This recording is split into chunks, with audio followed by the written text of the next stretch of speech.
Friends, మనం సాధారణంగా వరి నాట్లు వేసే ముందు పొలాన్ని దమ్ము చేస్తాం కదా. అయితే నేను ఈ వీడియోలో రొటావేటర్తో దమ్ము చేసే విధానాన్ని మీకు చూపిస్తాను. నార్మల్గా మన దమ్ము చేసే పొలంకి దానికి నేను తేడా ఏంటో చెప్తాను. మీరు చూడండి, రొటావేటర్ వేసిన పొలం ఇలా ఉంటుంది, ఒక లెవెల్గా ఉంటుంది. దాంట్లో లోపల బ్లేడ్ల టైప్లో ఉంటాయి, అవి వంకరగా ఉంటాయి. అవి మట్టి మొత్తాన్ని మొత్తం చిన్న చిన్న గెడ్డలుగా చేసేస్తాయి.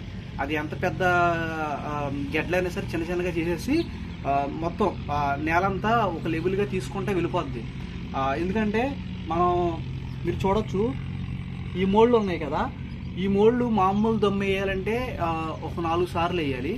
అదే రోటావేటర్తో వేస్తే ఏమవుతుందంటే 2 లేదా 3 సార్లతో మనకి దమ్ము క్లియర్ అయిపోద్ది. అంటే పొలం లెవెల్ అవుతుంది. ఇలాంటి మోళ్ళు కూడా మొత్తం అంతా చిన్న అయిపోతాయి.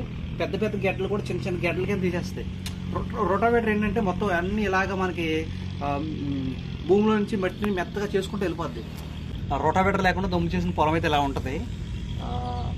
మట్టి లెవెల్గా ఒక లెవెల్ చేయదు, నార్మల్గా ఉంటుంది. అక్కడక్కడ మోళ్ళు కూడా ఉండిపోతాయి.